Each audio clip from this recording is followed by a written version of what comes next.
introduce you to the modern thing of cotton yarn done by the women weavers of Rumah Garie longhouse in Kapit district of Sarawak, Malaysian Borneo. To reach Rumah Garie, it takes you a long journey. First you have to travel from Kuching, the capital of Sarawak, to Sibu at the delta of the Rajang River, and take a very fast express boat to Kapit, the district town that administers the whole district of the Rajang Basin. Stay a night there before you travel inland by another express boat to the junction of the Kain River, where the weavers will meet you in their open longboats and take you for another 2 hours upstream to Rumah Garie longhouse.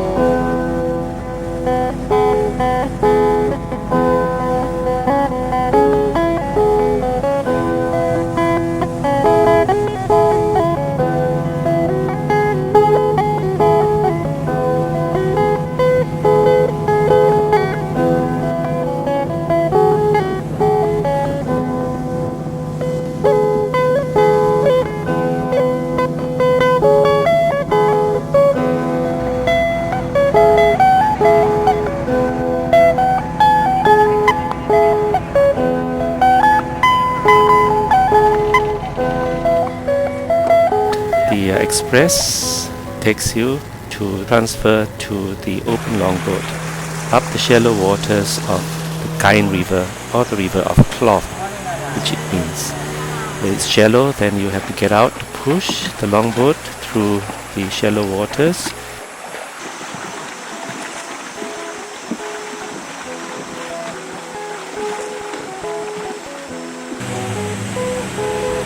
And eventually, after 2 hours of paddling and you see the rooftop of Rumah Garie.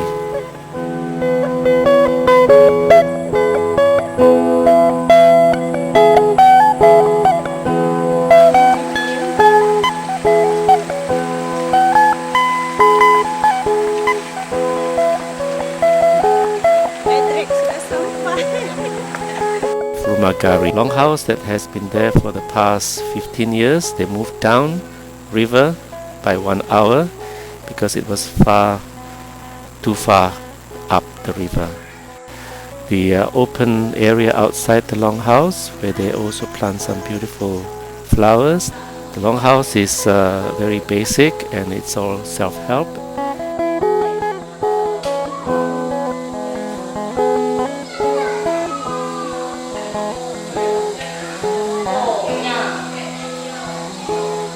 This is the open community area, or known as the Ruai, where the people gather, and where also they may, in the separate sections of their billets, do the weaving or any other crafts.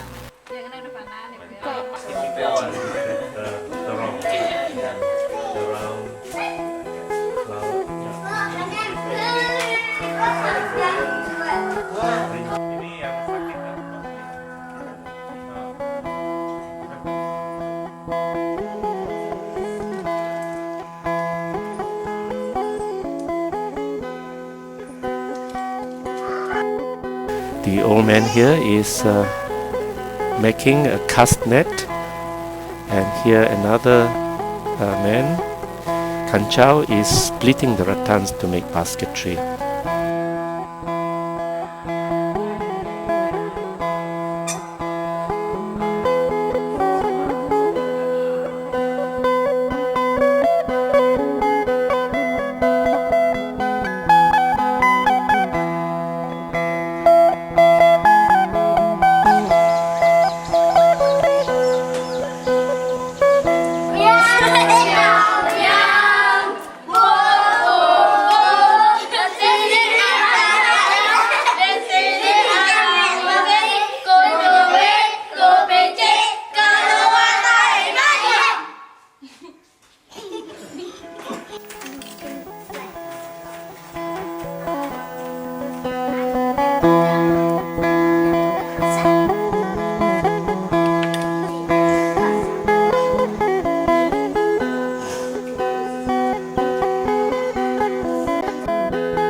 This is a picture of the community of weavers when we visited them in May 2006, when we came to observe them perform the modern thing ceremony known as ngar, or it is also known as the warpath of the women. The weavers gather about once a year when they have enough ingredients to perform the ngao ceremony. It is a community effort and everybody gathers.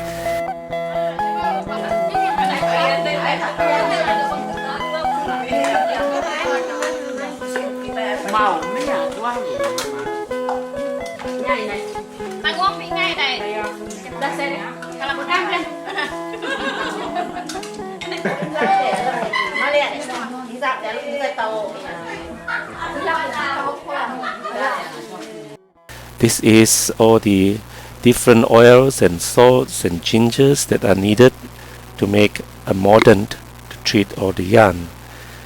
And here we are looking at different components of the mordants: the domestic ginger, the wild gingers, the yellow gingers, the nuts of the kapayang oil, and also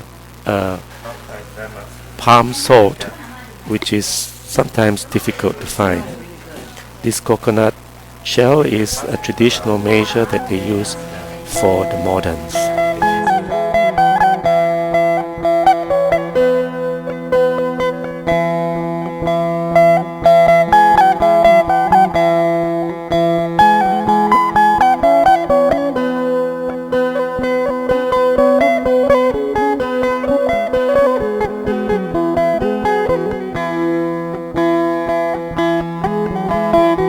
Women pound different ingredients.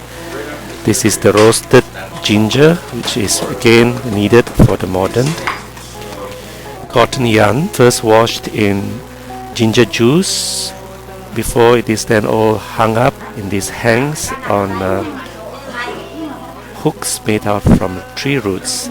They have to be carefully separated and ensured that these hangs are properly hung so that each strand of yarn will be able to absorb the mordants during the whole ceremony.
The large wooden troughs are called dulang. They are handmade by the men of the family of weavers. And here it is a laborious process of stretching the yarn that has first been soaked in many kilos of ginger oils. Each weaver brings her own cotton yarn.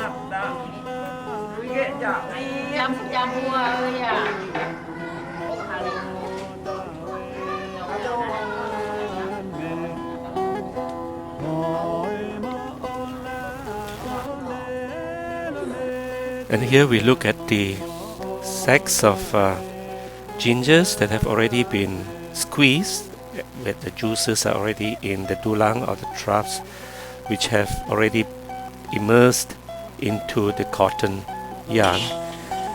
Then they have to fry some of the nuts of the kapayang and then pound these nuts so that it will be totally crushed before it is added as a mordant.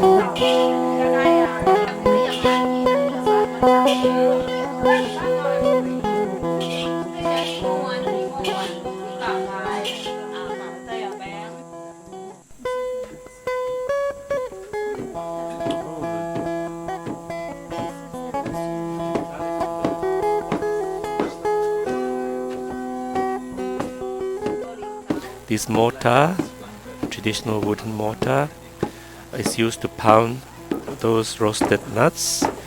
And then Milin here and another lady. Now 3 pounders with Nancy Chilambai pounding the gingers.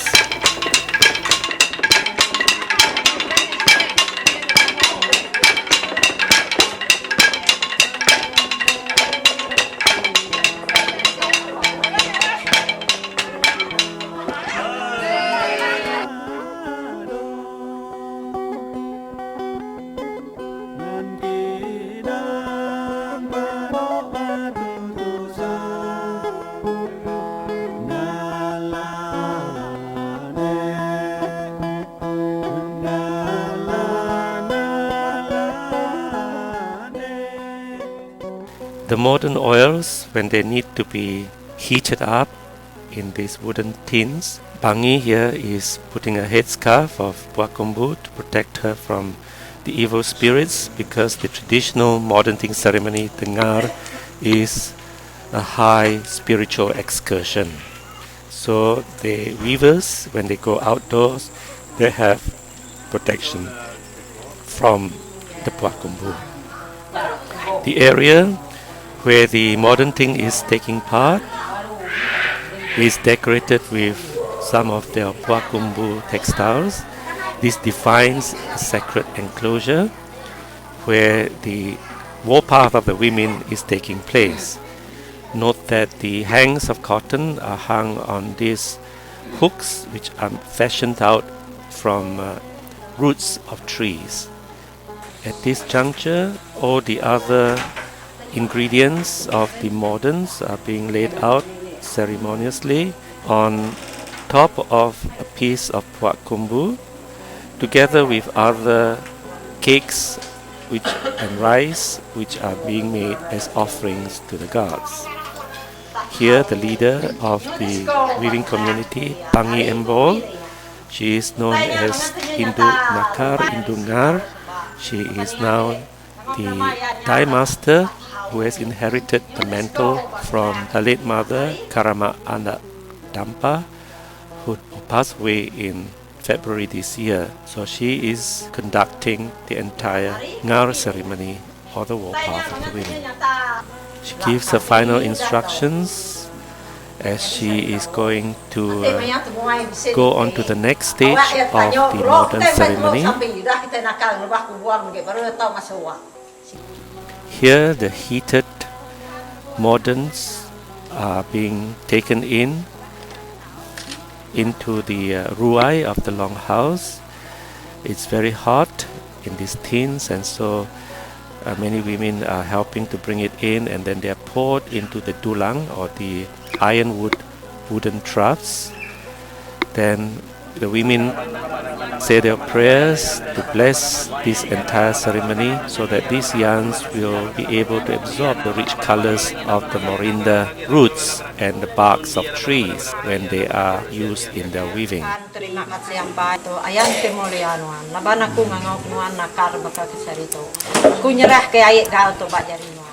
Bangi, being the leader, concludes the prayers, and then all the additional palm salts are put into the modern trough or the tulang. This is the kepayang oil, or the nut oil from the kepayang fruit.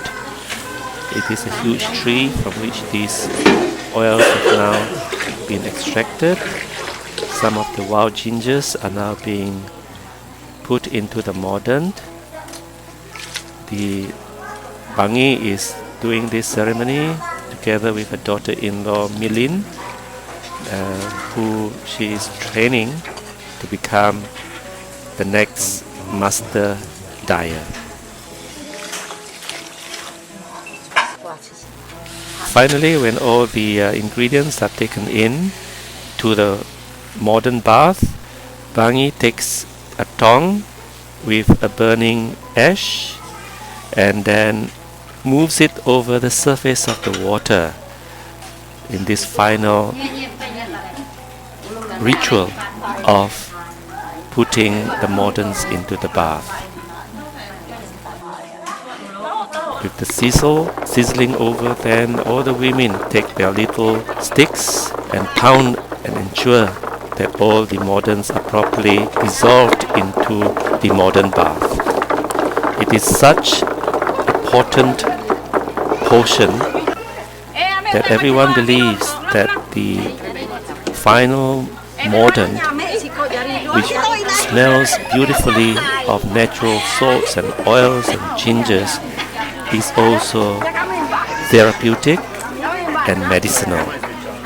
So all the women then rush forward to put their hands into the modern and smear their faces and their bodies, because it is believed that it will heal them of all diseases and also ensure that they are fertile to produce more children. Wiping their hands on other cotton yarn, the mordant is now ready, and Bangi takes a porcupine's quill which has yellow ginger attached on both ends. She carefully lowers it onto the Ngau solution or the modern solution. If it floats, it shows that the solution is good and ready to be used. If it sinks, it means that it is too dilute and more gingers and oils and salts would have to be added. This is their measure. It is good. The solution is well prepared. Then all the women gather their harvesting swords or parangs together. Each one wears a parang and takes a yellow ginger leaf. And this is the final act, which really demonstrates that this is the warpath of the women. The women have now won the battle. The cotton yarn are now well prepared to receive its final bath of the salts and oils and gingers. And finally, when this is properly done, the Ngau ceremony, the warpath of the women, the cotton yarn will indeed absorb the colors of the morinda roots and the jangau tree barks, that it will indeed, as in the traditional days, have that brick red color, or the color of blood, the color of life, the color of life itself. Waving the fronds of ginger, they bless the trough of modern oils and the cotton yarn as they sing in celebration to God Almighty. Then as they put down those swords, they also lower their cotton yarn into this final modern bath. They soak it and ensure that every bundle or hank of cotton would receive an equal share of this potent mordant, that indeed in the future, when they die, their Kumbu that has been tied up with all those dream motifs, it will be a rich color. The women are all excited as they pull and distribute the hanks of cotton in the trough. And finally, as the ceremony comes to a conclusion at this stage, the doors are open. The women rush down to the river to cleanse themselves, for the war path, the war is over. It has been a successful battle. They rejoice and cleanse and cool themselves in the waters of Sungai Kain, happy that this stage of the war path is successful.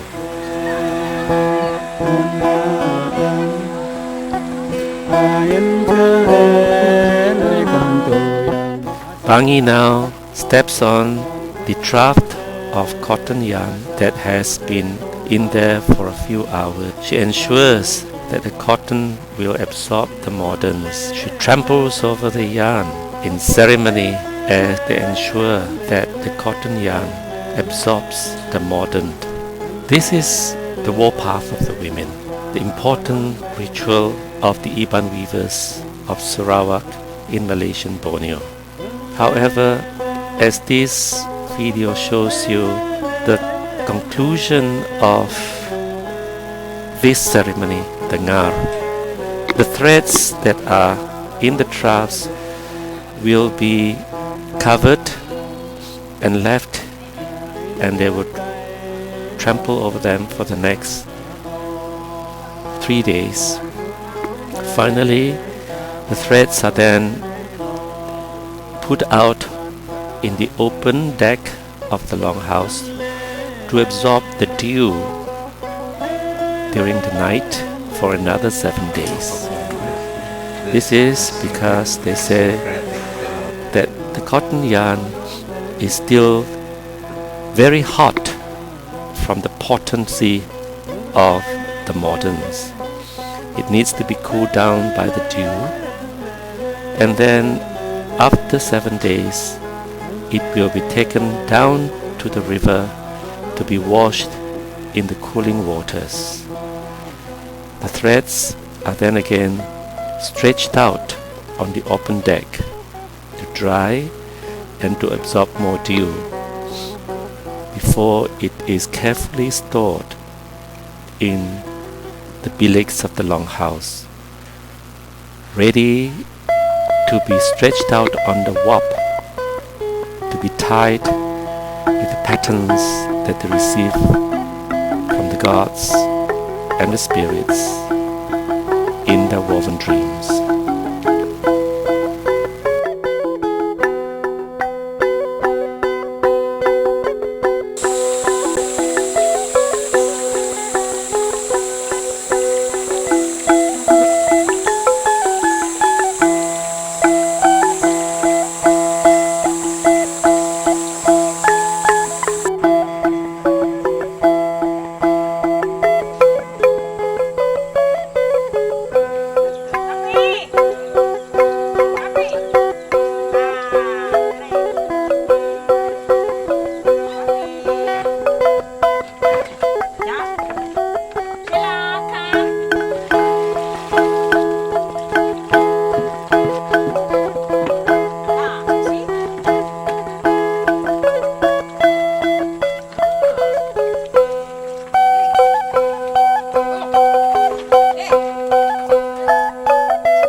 A weaver is now carefully doing a 2-ply from the cotton yarn.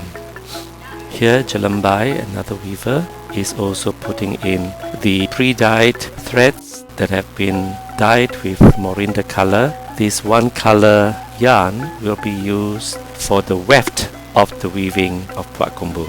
Another weaver here, she is tying the patterns on the warp threads with raffia strings.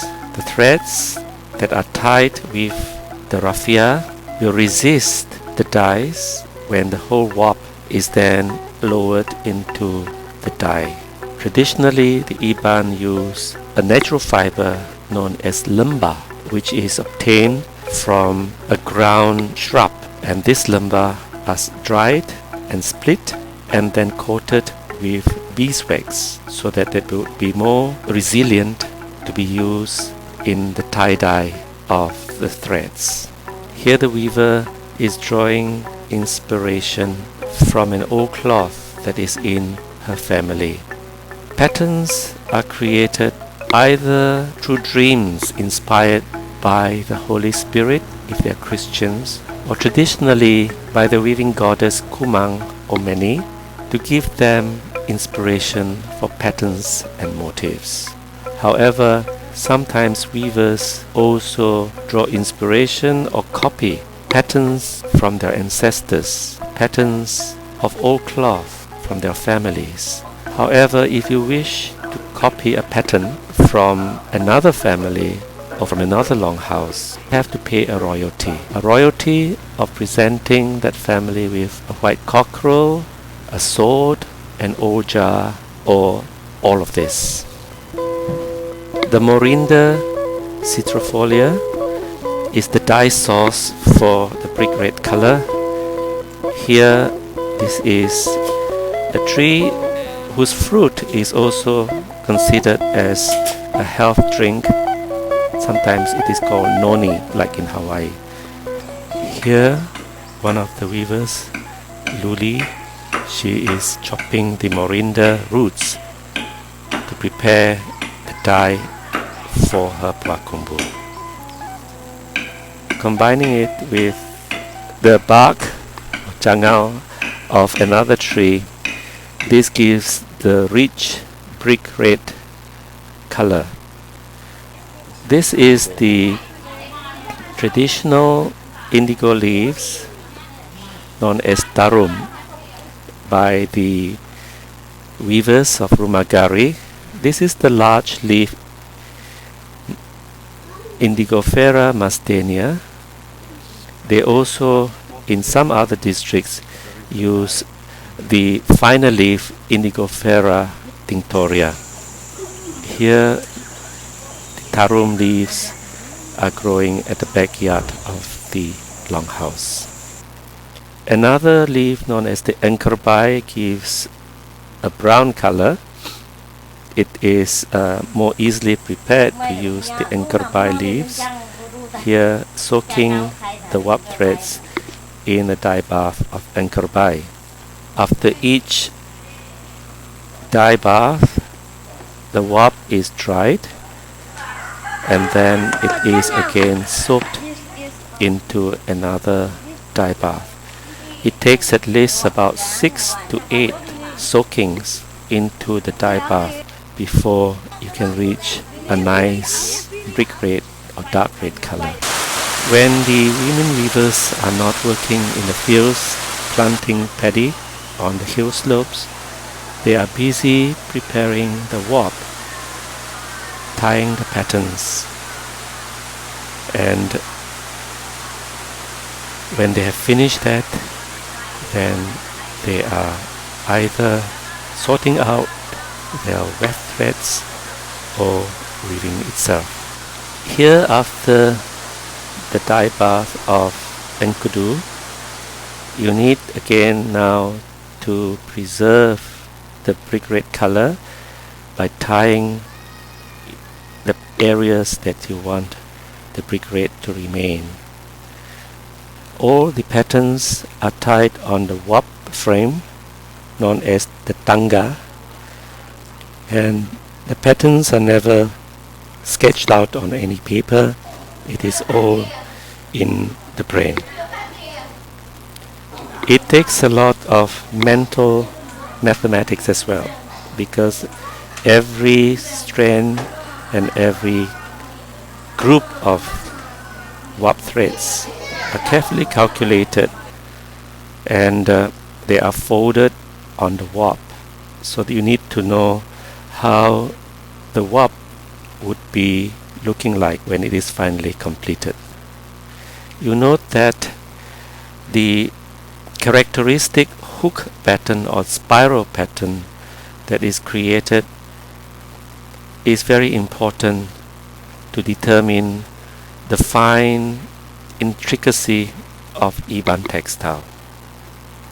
It is said that the hook that you tie on the warp must not be larger than a lady's thumb. The hook or curl must also be so tightly defined, like the nail sticking to the thumb. It is like a tadpole that sticks to the fallen leaf in the swift flowing waters of the river. And finally, as Bangi puts it to me in her julok or poem about the hook or spiral, the hook or spiral is so tightly defined, tight like genuine friendship, friends never betraying one another. The raffia needs to be carefully cut and released with a sharp knife so that you do not actually cut the warp threads. Otherwise, all your work is spoiled. The Brookiana butterfly hovers over the Isora flowers outside the longhouse. The Iban also derives inspiration from insects, flowers, and plants. The environment in which they live in, the majestic rainforests of Sarawak in Borneo, is an inspiration, and many of these are depicted in the patterns of their Kumbu.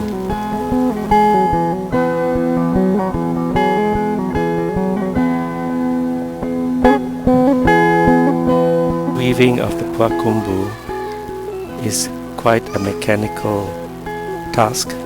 It is a matter of being able to maintain a constant tension on the back strap and then putting in the monocolor weft threads.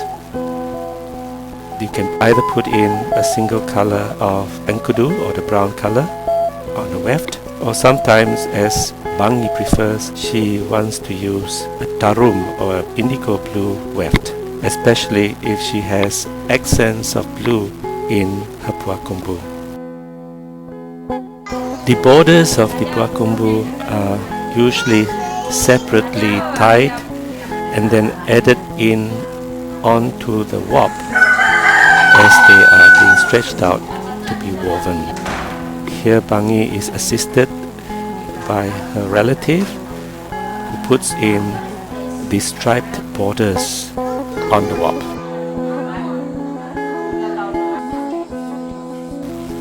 Here Nancy is weaving a very new pattern. This is a pattern that she has created known as kumang or princess. Kumang is traditionally representative of the weaving goddess. This piece, in which she has put in also a lot of indigo blue accents. This is a piece that she will be exhibiting in a major exhibition in the capital city of Kuala Lumpur in Malaysia. Nancy is a master weaver who has won many textile weaving competitions and whose works has been exhibited in faraway cities, far away from the longhouse in which she lives. Nancy has traveled to exhibitions in America, in Australia, in Japan, in Southeast Asian countries like Singapore, Philippines, Thailand, and also traveled to Europe, to London, to Sweden, to Paris, and beyond.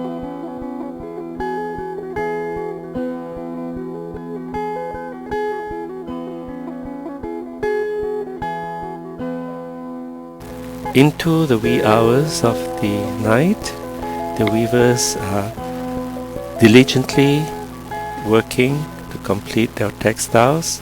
It is a major form of income generation for them, as they contribute a lot to their family economy by weaving these spectacular pieces of Kumbu, woven dreams from the rainforests of Sarawak, East Malaysia.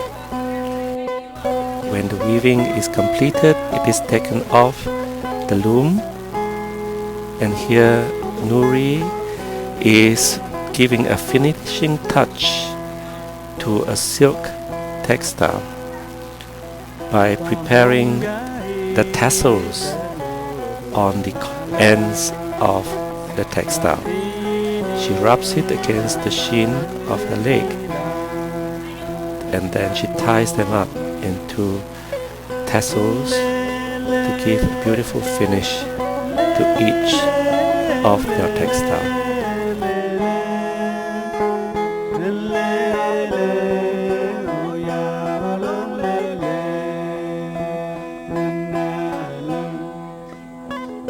Here Nancy is showing off another of her special pieces that she has just finished. This is a piece that she has specially prepared as an heirloom piece for her son. She hopes to present it to him as a gift when he gets married. I like your mother up there weaving on the top.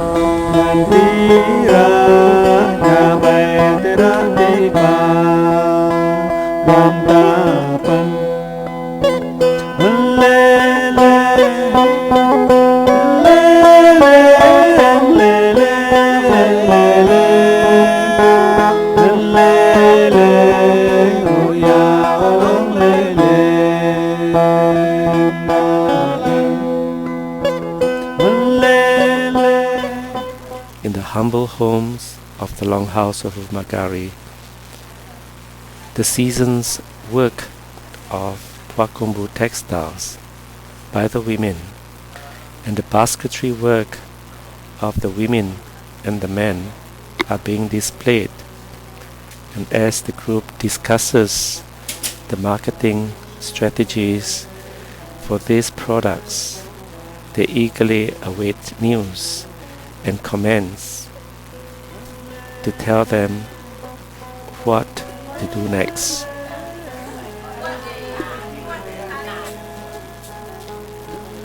Here every piece is being presented and reviewed by the community of weavers and recorded before it is taken down to the city of Kuching to be given out to galleries or to be taken to exhibitions internationally.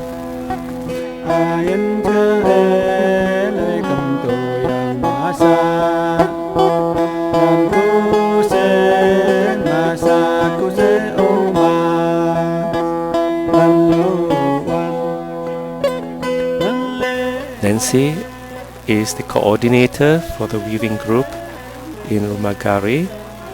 She, together with Master Weaver and Master Dyer Bangi, are good partners in ensuring that there is quality control in all the textiles that are made in the longhouse, because these textiles have won for them UNESCO Craft Prize for Natural Dye Weaving in 1998, and also they have been accorded the UNESCO Seal of Excellence for crafts, and thus each piece that is done is properly recorded and given a certificate, so that the proud owner of these pieces will know the heritage and the background from which these pieces come from.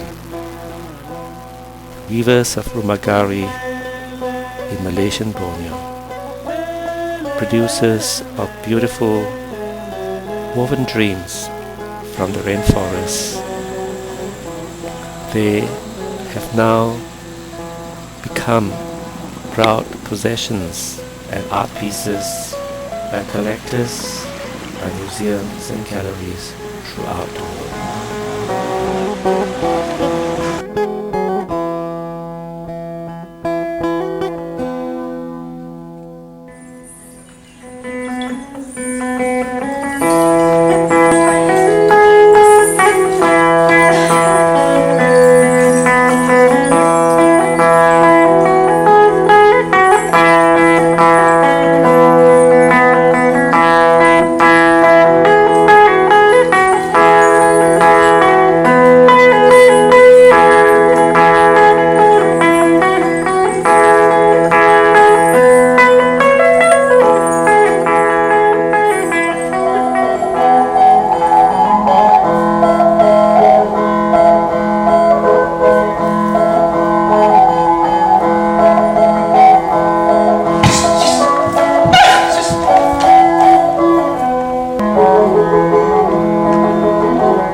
A song that sings about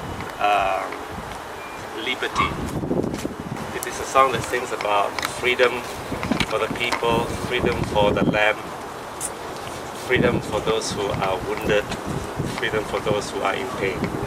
So it's called Ini Hari Pembebasan, which means this is the day of freedom. Saudara, dengarlah sangkakala. Tidak kau tahu ini hari pembebasan.